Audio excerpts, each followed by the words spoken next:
So, good day everyone. So today, we're going to learn about the basic counting techniques and probability. So before we can find the probability of an event happening, we must first know how to count the total number of possible outcomes correctly. So counting may seem simple, but in probability, it is very important. If we count incorrectly, so our final answer will also be wrong. That is why we use systematic methods, and we will discuss it later.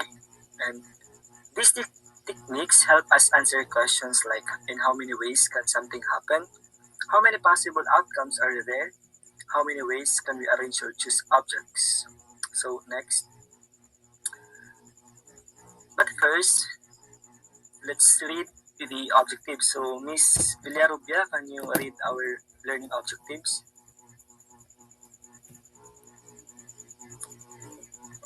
At the end of the lesson, the students will be able to explain the fundamental counting principle, identify the number of outcomes in an experiment, table, tree diagram, systematic listing, and fundamental counting principle, and apply the basic counting techniques in a real-world scenario through an activity.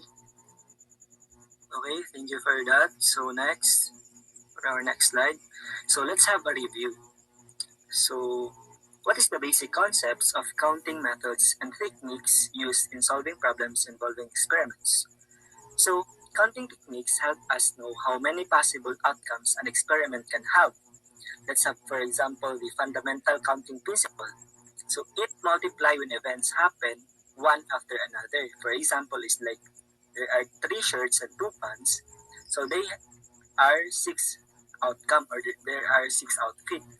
Next is for the permutation. So it is used in order matters. So for example is the arranging students in seats. Next is combination. So it is used when order does not matter. So the example is choosing team members. Next is the systematic listing and tree diagram, or it is the list or draw all possible outcomes clearly. So these methods help us count outcomes and solve probability problems easily. So next. So for our activity, so I'll read the instructions. So read the problem carefully and follow the directions given. Solve each question step by step and show your complete solution using the correct probability formula. Simplify your final answers and write all your work neatly and clearly in a one whole sheet of paper. So here is our problem. So a box contains 5 red balls, 3 blue balls, and 2 green balls. If one ball is thrown at random, what is the probability that the ball is A, red, B, not green? Next.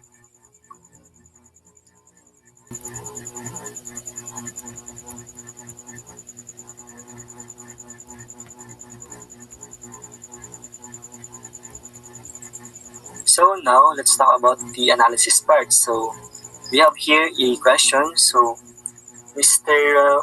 Ronald Bernaldez, can you read the questions and answers? Number 1 and number 2. Okay po, sir. Why we must find the total number of outcomes first?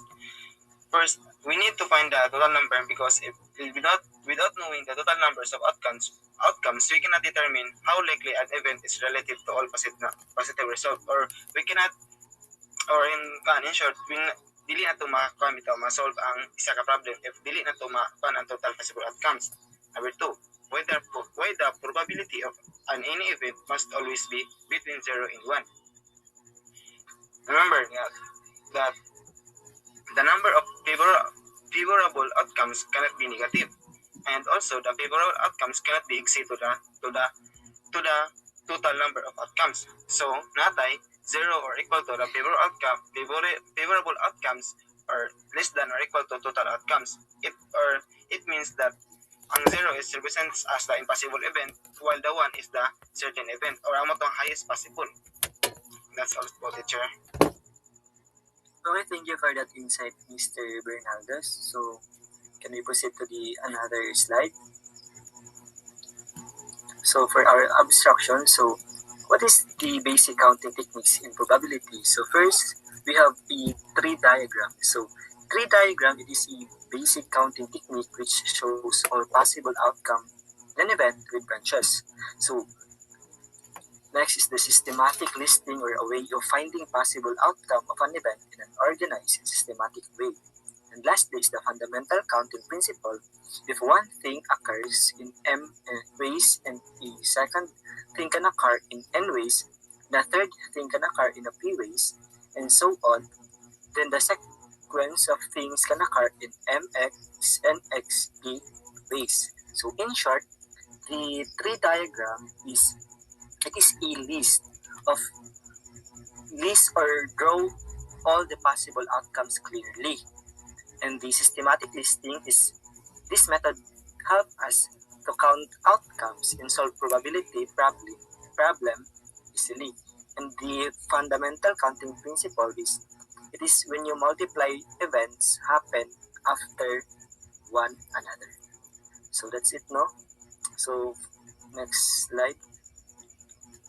So here is our example. So example number 1. So list all the possible outcomes for the experiment of tossing 2 coins, a 5 peso coin and a 10 peso coin. So solution. The possible outcomes for the 5 peso coin are a head or a tail. The possible outcomes for the 10 peso coin are head or a tail. The list of all possible outcomes for the experiment is shown in the table below. So I prepare a table for the outcomes of the 5 peso coin and the 10 peso coin. So next slide please. So here, so for the 5 peso coin, we have 2 outcomes, which is the head and the tail. For the 10 peso coin, we have head, tail. So for the outcomes, so we have head, or the both head, then the head, tail, or the 5 peso coin head, and the 10 peso coin tail. We also have tail head, or the 5 peso coin tail, and the 10 peso coin head. And we have also 2 both tails, or the tooth tails. So, is it easy? Sabot ra ba mo, everyone? Yes, sir. Okay, that's great. So, next slide, please. So, hence, the sample space in the set, which is the head, tails, tail, head, and the tail, is the same result can be obtained by using a tree diagram. So, muna siya ang tree diagram. So, from the toes one, so we have the outcome na head, tail. Then the toes number 2 is the head. Then ang outcome niya is the head, tail. So, there are 4 outcome, which is the head, tail, here, and the tail. So, next. For example number 2, so these are the list of the sample space when a pair of dice are tossed. So, dice is the plural for die. So, the solution is use a grid to show all the possible outcomes. So, as you can see, you have 2 dice. So, there are, I guess, 36 outcomes that makita na to sa tables. Next slide, please. So here, these are the dots in the face of the dice with the numbers, and the sample size is, so as you can see, there are 36 total number of possible outcomes. So the number of outcomes in each experiment can be expressed as n and then big S. So there are 36 outcomes. Next, please. So what is probability? Miss Atihano, can you read the probability? Okay, so probability can be defined as the ratio of the number of favorable outcomes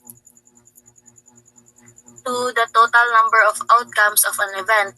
For an experiment having and number of outcomes. The number of favorable outcomes can be denoted by X. The formula to calculate the probability of an event is as follows. So thank you for that. No? So for this term, for what is probability, it is just a way to measure how likely something is to happen. Like we're talking about sa mga possible na mahitabo or outcome. Like it is what we call probability. So it tells us the chance of an event happening. So that is probability. Kindly next slide please. So for probability, para makuha na itong probability, we have favorable outcome over total outcome. So X over N. So X represents the favorable outcome and N represents for the total outcome. So probability is used to predict the outcome for the tossing of coins, rolling of dice, or drawing a card from a pack of play cards. So, gets lang ba? Is it sabotable, everyone? So, next slide please. So, another example. So, there are 6 pillows in a bed. 3 are red, 2 are yellow, and 1 is blue. So, what is the probability of picking yellow pillow?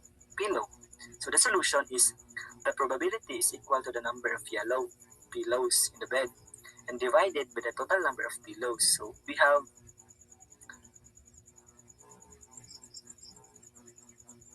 2 yellow over 6 pillows in bed. So, the probability of picking a yellow pillow is 1/3.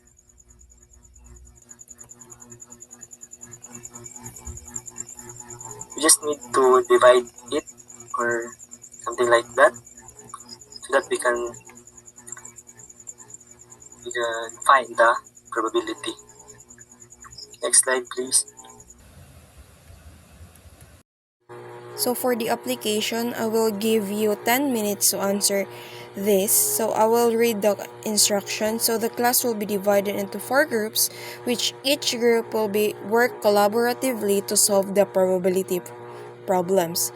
Show all your solutions clearly and neatly on a manila paper and explain your work during the class presentation. I will send the groups in our GC and you are going to send your answers in our GC too. So for our quiz time instruction, read each question carefully. Choose the correct answer and letter on your answer sheet. I will give you 10 seconds to answer each item.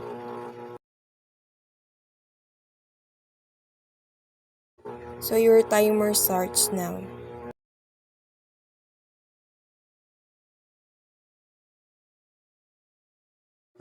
Okay, next.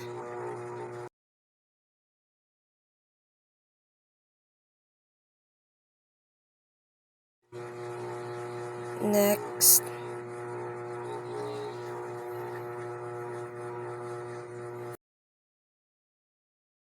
Next.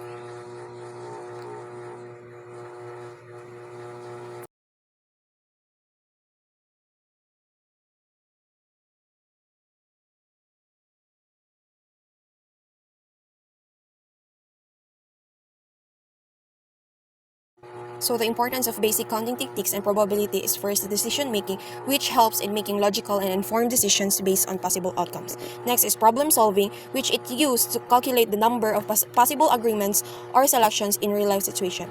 Next is risk assessment. Probability helps measure uncertainty in business, insurance, medicine, and weather forecasting.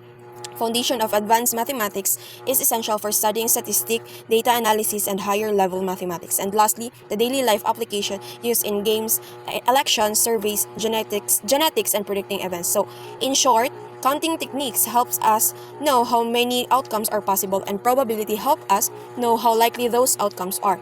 It helps find total outcomes and favorable outcomes, which used in permutation and combination for agreements and selections, and ensure accurate probability calculation and complex. So that is all for our lesson. So any questions, clarifications for our lesson today? Okay, I guess wala man, so class dismissed.